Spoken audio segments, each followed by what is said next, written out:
Hi, Lisa. Hey, Christa. Have you ever listened to a podcast and the two people sounded exactly alike and you couldn't tell who was who? We won't have that problem At this all. time. I was just going to say, I'm Christa. And I'm Lisa. Absolutely. Welcome to Titan Talk. Yes, welcome to Titan Talk. This is our first ever episode. How do you feel about having our first ever podcast? This is a dream come true. We've talked a lot this. about this over the Yeah. summer, about how we should have a podcast and we should bring people into the inner workings of the communication department and Lorain City Schools, as well as give them an opportunity to know our superintendent, Dr. Jeff Graham, a little bit better. Yeah.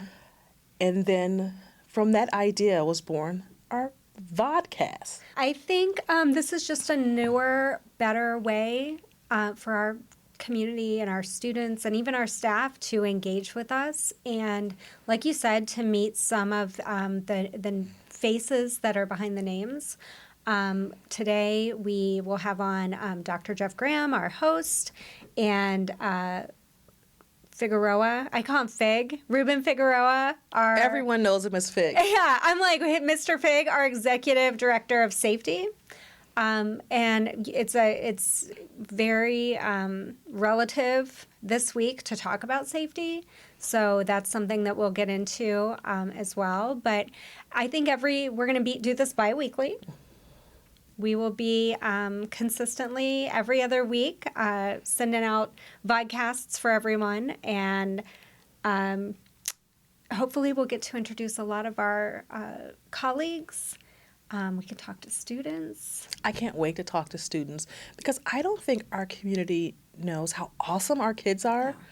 Going into the classrooms and seeing the students, that's the best part of the day. I want to jump into the fun stuff, but I think, like I said before, knowing that your student is safe, knowing as a staff member that you're safe because you're getting to hear exactly what our executive director of safety, what our superintendent are doing every single day to make you safe, then you can have fun because then you can relax and know that we're safe, we're in a safe space. Anything that happens, there's a plan in place and we can let the good times roll. Dr. Graham, you want to welcome us back? Yeah, I guess formally and officially, I'd like to welcome everybody back to the 2024-2025 school year. A little delayed in the welcome, but we're kind of getting some stuff together here and trying to create an opportunity for us to connect in a variety of ways. What have you felt lately in the hallways and in the buildings, guys? Sincerely, a positive vibe. And I know that sometimes I'm accused of being too optimistic, but walking the hallways this year has a very different feel. This is now started in 2015. I was off for a couple of years, but my 6th, 7th, 8th year in the district. But I've been doing this for a long time, and the feel that I had in collectively all of our schools, staff, children, adults, when they're walking their children in, just incredibly positive. A lot of smiles, a lot of laughs, not the stress that we had, especially post-COVID. And the further that goes in a rearview mirror, the less there is. But I tell you, this year we just had an amazing, welcoming feel, and it was exciting to me. Great. I started in the district at the same year that you did originally, and I would say this is the smoothest start, the happiest faces, the calmest. The vibe's been really calm and smooth. What about you guys? I agree. I know when we started in the summer, we were planning for our back to school, and especially coming up towards convocation, and we decided we were going to give all of our staff members the Something Beautiful is Happening in Lorain City Schools t-shirts. I thought, how would that message come across to our staff? But when they saw the t-shirts and they saw our message and just the atmosphere in our buildings, everyone has loved the t-shirt because it really speaks to like what's happening right now in our district. We're having some good times. Yeah. We're seeing positive smiles and high fives, and kids are just happy to be back. It's good to see like consistency. Everyone's just ready for the school year to take off, and just they're ready. They're there. You can see it in the classrooms. You see it in the hallways. You feel it with the kids. It's a good vibe. It's a good feel. Do you guys want to talk a little bit about safety? Talk about what you think the community needs to know and understand? Absolutely. Actually, I want to give a shout out to Fig before I defer the mic to him. He is our executive director of safety and security. And just blessed to have him in the district, and the families that are, and children and adults and staff members that are watching this should feel the same way. There's a level of comfort you should have knowing that we've got plans that far exceed most places, and there's a level of care and trust and appreciation that is sincere. So I know it's not just the mechanics and the processes and the systems in place. We have a team of people who truly care about each other, and it's a a beautiful thing. So I'll let you speak for a little while. Yeah, thank you, Doc. Thank you. I do appreciate that. It's an honor. I always tell people it's an honor to serve this district and work with our community. It is an honor. We love our kids and our team. We have a great staff. And I would say the safety is everyone. I mean, I think every employee in this district cares for school safety and for our kids.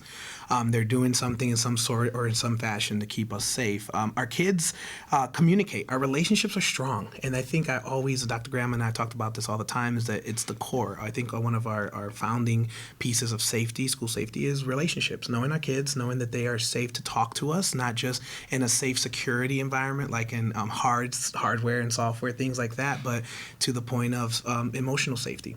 And we talk about that safety, vulnerability creates that safe zone because they came from a safe place, they're vulnerable, and then we have future. So I see that going on, and unfortunately, some of the things we're facing aren't necessarily new. So there's other things that we're trying to educate our kids with and try to show our community and parents as a whole, but I don't think these societal issues that are being presented are new. They're just becoming more prevalent because technology is more accessible and children of different ages have access. And I just want to speak a little bit to our team that we have here with Lorain City Schools. We call safety. Christa and I spend a lot of time at regional, state, national conventions for communications professionals, and we get an opportunity to really talk positively about our team, because the team is what makes us different. When I talk to different districts and I talk about the different people we have in place, whether it's our wellness coaches, our safety coordinators, they're always amazed. So can you talk a little bit about why you put this team in place? Absolutely. So I love the FBI's mindset on how they create teams. One of the things that they say is that they don't look for criminal justice people. It's not all criminal justice people. So we get technology backgrounds, we get financial backgrounds, we get people with different skill sets. And I think with our team, we've done the same thing. We're trying to connect with different backgrounds with our team. So we have IT, we have life safety, we have people that had corrections, we have law enforcement, but we have people just worked with our kids in different roles. Some of them were hall monitors way back in the day when that's all, when they had in the hallways.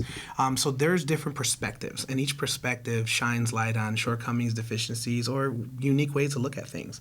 So when you create a team like that and you surround yourself with strong people who don't all look like you, right? I think Dr. Ham is an expert at surrounding ourselves with people that have different perspectives, backgrounds, overviews, and is able to identify stuff. So for our team, we've been able to mantle a team that says, hey, come together, let's look at this from different lights, and what do you guys think? What do you see? And be open to receive feedback and create a safe place for them. So our team's doing that. And they definitely have great relationships with our kiddos in our buildings. I see that every day, and that's always been the case. I love that if one person doesn't know someone, you know that someone on the team does, and then they just high five, or they connect, or they know the family, or they know, just having that at the table is essential, and I think it's critical. But knowing that you can rely on those people and that they're gonna come in and step in and things. So just all of our team has different expertise that they bring to the table. We look at it from overviews. We look at it from technology. We look at it from what our mechanical systems are in place. But with that, the relationships are built, and then we learn from each other. And I think we never stop. And then for both of you, did you want to talk a little bit about protocols and procedures that I think when we're speaking to our staff, our students, our community at large, what should they understand about what our policies and procedures are? What are our protocols that keep us safe? I think sometimes, looking at it not just as a piece of paper or protocol procedure like 1, 2, and 3, it's understanding the reasoning behind it's there. Why is it there? And when we comprehend that, we can be more comprehensive as how we apply or implement that protocol or procedure. So knowing, hey, if we call 911, these are the things that we need to do. If there's an emergency in our building, why do we call FIG? Or why do we call LPD or SROs or school resource officers? So that is essential because you know that you're bringing in a skill set to that response team. So protocols and procedures are in place, and we edit. It's not like it's a solid, hard thing. If we see that something didn't work, I'm not afraid to go back and say, let's revisit that, or let's change that, or let's learn from our last incident that took place. And what we do is what we call an AAR, an after action review. And we talk, hey, what went right? What went wrong? Where can we improve? And sometimes it's, even if it's just me, I'm looking at myself saying, I could have done this better. I should have done that better. Yeah. And as we've done that, for me, it's an honor after 12 years around the district, which I realize now, I'm starting to see, wow, this is where we're so much better at this. And back then we didn't have this communication system, or we didn't have that way of responding that quickly. And when we do have crisis, or we do have an incident that's unfortunate, or medical things, our team's there. They know what to do. People, it's marching orders. It's natural almost. It's just second nature, and people are just moving around and communicating openly. That makes you feel confident. That makes you feel as a community to say, my kids are safe. My family is safe. Our community is safe. And it's for everyone. It's not just students. It's staff. It's family members that we're engaging, that they know that if an incident were to take place, it could be a weather incident, that there's a team and the protocols are there, but that's why are the protocols there? Why are the procedures behind the scenes? And so Lisa and I, it's our job to take that information as it's given to us and communicate it out with the community and the families. Dr. Graham, what would you say to people who are asking us, like, oh, why didn't we hear this earlier? Or why weren't we given all the information immediately? I guess to answer that question two different ways in terms of some of the stuff that Fig just shared in terms of information about our safety plan. We share generic stuff because we don't want the bad guys knowing what our details are. We don't know how people are going to react when there is a situation. So again, some of those things are intentionally confidential, but I can assure you they are very, very, very specific, detailed, and we've seen them work in action. And to his point, we don't just check a box when we do a drill. It's an opportunity for our team, a collective body of people, to learn how to be better. I have to say, you're probably one of the most transparent superintendents I've ever worked with. Oh, thank you. In terms of telling information to the community. Why is transparency so important to you? It's about trust. I think we have to continually earn. It's not something you get to a point of. We have to continue to work hard to earn the trust of our community. And if we give misinformation or keep secrets or lie or tweak one time, it's over. So I think it's very important that everybody knows everything. And your transparency also goes to when we make mistakes, we own it completely. And we tell people how we always want to listen and we want to learn and we want to always do better because we make 100 decisions a day. Yeah. They can't all be right. All right, but I do trust, and Fig was talking about the team we put together, not just in safety and security, but it's the goal of our entire district, is to have good, strong, competent people with diverse skill sets, but share the same core values. And honesty, integrity, and transparency are three of those. So we very often admit mistakes to each other, and we figure it out together. But to our community, we will always be honest. Yeah, and I feel like our greater team, the whole team is in every department, student focused, student first, family first. Yes. Yeah, and that's huge. That's important. So why do you think our community, what are some reasons our community should feel safe in light of everything that we're seeing nationally and regionally? Dr. Graham said we're constantly working to build trust. We're constantly working to gain trust and to keep that trust. One thing that we can say in Lorain is that we've seen challenging times. And in those challenging times, we respond and we do it appropriately, but we don't stay there either. So if there's something, like we said, if we agree and we own areas of improvement or deficiencies, shortcomings, things that we can improve on, we own it and then we show it. So then it's not just saying something, it's saying, look, we did this. We've had incidences that were major, that could have been worse, and we jumped on it, right? So in those times, we are able to see that things are handled appropriately, quickly, and communicated, and things go out. And it's hard to do that because when you're writing safety plans, like in my world, it's hard to be fully comprehensive because your book ends up being 7 million pages of every what if that could happen. So we write things and we plan things and prepare for things in a way that are adaptive. So we have our technical pieces, as Mike and Ross talk about, and then we have our adaptive leadership. And just balancing between those two areas is going to be essential, but being fluid, being adaptive. So I think that's what the community can know, that they have a team of people who are not only technical but adaptive, and then where there may be a weakness in one area in someone, there's a strength there where someone else can jump in. And as Mike says to me all the time, Mr. Scott, and I love a personal mentor, seen me grow up, is just say, and Dr. Graham says as well, just listen, learn, and then lead. And sometimes if we try to lead first without listening or learning from the community, I think it makes it hard to trust. So I think our community should know that their kids are safe, our families are safe here because we're listening and we're learning from them as well. And as we learn, then we make decisions to lead. And then sometimes we will lead, and if we make a mistake, we're going to own it. But I don't think our community also understands, and Fig, I'm also going to give you a little shout out here. His idea of school safety is not keeping 2600 Ashland Avenue safe. And once he leaves the doors of our building, he's like, oh, what happens down the street's not my problem, or what happens across town is not my problem. We joke that we need to put a tracker on you because we can never find you, because if you're not in a building, you're in the community. And if something happens across town or something happens in a neighborhood, it doesn't matter if it's 2 o'clock in the morning, they will call you and you will go. Yes. Why are you always in the community? And why is community safety and school safety to you, they're the same? It's the same. Being a community member here, going to school here, graduating, it's not just about that. I think it's about genuinely caring, and I care for our kids. I care when they suffer, I suffer. When they hurt, I hurt. When they celebrate, I celebrate. And then I think it's just also being surrounded by people that have loved me in that way as well. They've cared for me, and I know the impact of having a person who believes in you.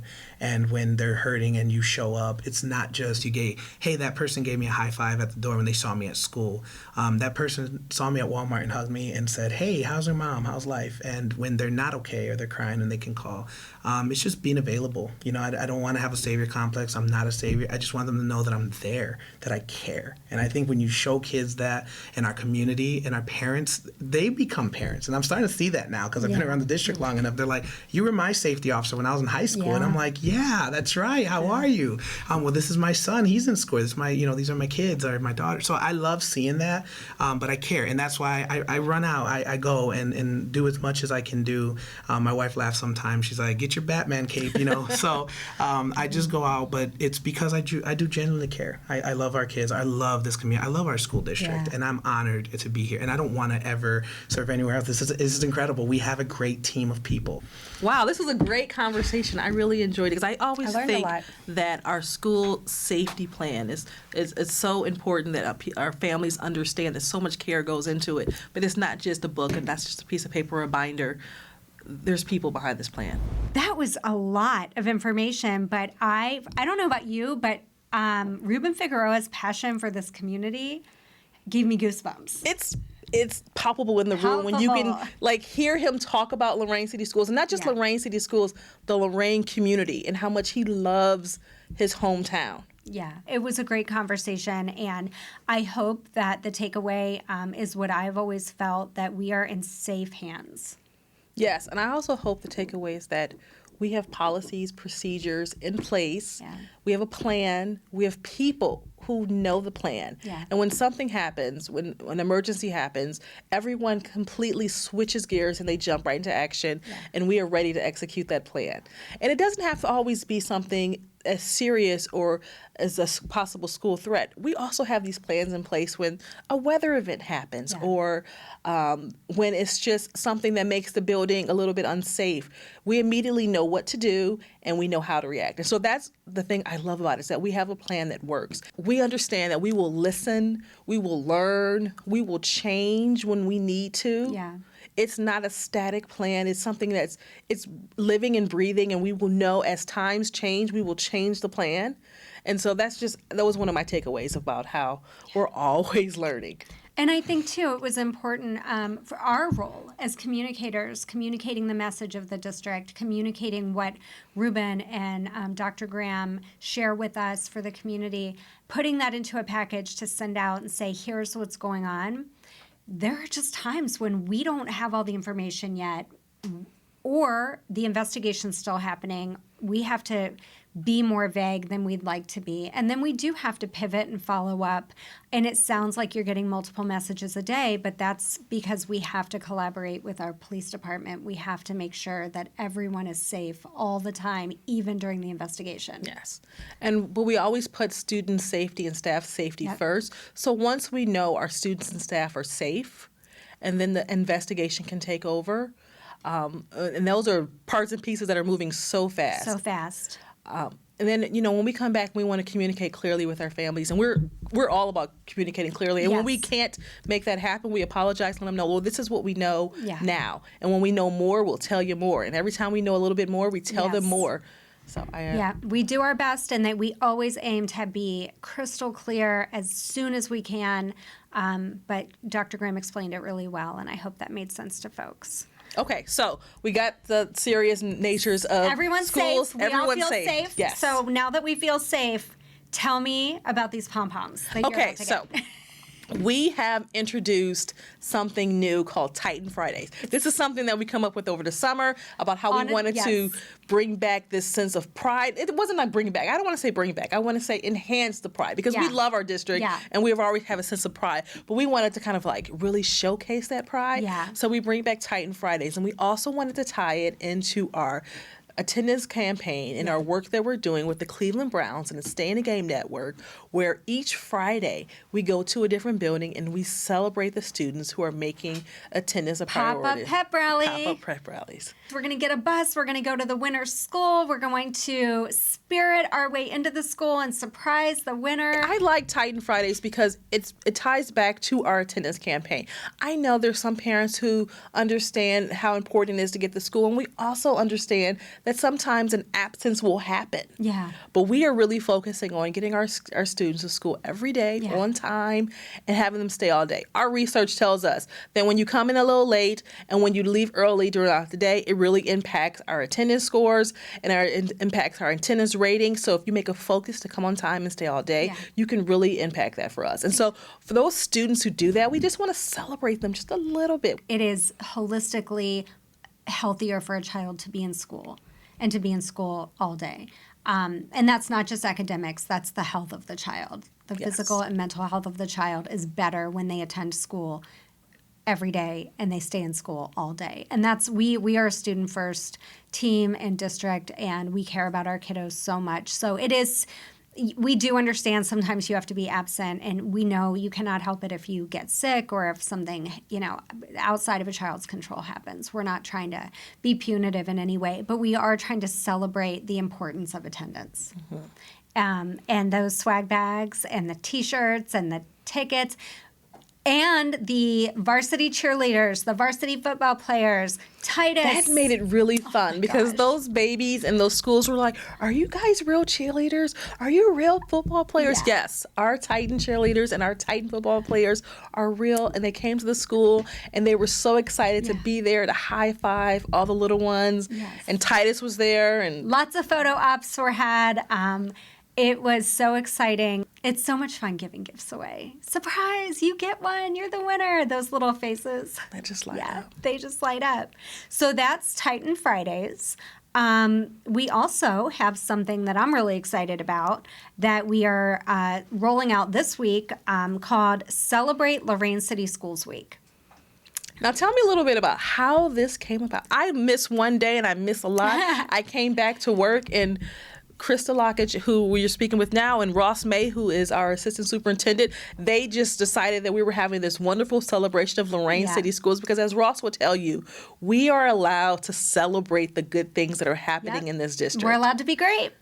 And he and I were talking about celebrating our district and creating, well, actually the conversation was really around creating traditions. And we said, let's just start a tradition. And we were talking about celebrating our kids. What do we want to celebrate? Our students, our staff, our buildings. Our buildings are namesakes of the poet Helen Steiner Rice, the author Toni Morrison, the General Johnny Wilson. We have buildings that are named after important people. Yes, who've made an impact in our community. In the world and in our community. And we want to celebrate those. We want to celebrate our city, and we want to celebrate our partners and our volunteers. And we're like, God, that's a lot. That's a lot to celebrate. It's going to need to be a whole week. Yeah. So it is going to be Celebrate Lorain City Schools Week. When should we do that? I think we should do it leading up to homecoming. Leading up to homecoming. Because we want you to come home. Come home. To celebrate Lorain City. Come home to celebrate Lorain City Schools. Yeah. And we chose the date of October 3rd. It's the Thursday of Celebrate Lorain City Schools Week, and it's going to be called Celebrate Lorain Fall Fest. Everybody loves fall. Everyone loves fall. It's going to be here at the high school. And we're going to have all of our community partners have already said that we're going to be at the Back to School Bash, have already agreed to come. They're excited. They said absolutely we'll be there. And all of our schools will be representing at our Fall Fest, and they'll have a table with some kind of fun activity so that our students and our families can have something fun to do. Yeah. And this is open to all of the kids in Lorain, whether you're enrolled in our district or not. No, that's the great thing about our community parties when we put something on either for the summer for back to school, the spring, or the winter. Whenever we choose to have an event, we understand that this should be open to our entire community because we don't stop loving Lorain just because you don't go to Lorain City Schools. We love you all. And we're here whenever you want to come back, so come on home. Come on home. And then Friday. So Friday is Celebrate Your Staff Day. And it is going to be the day. So Friday is our homecoming parade day.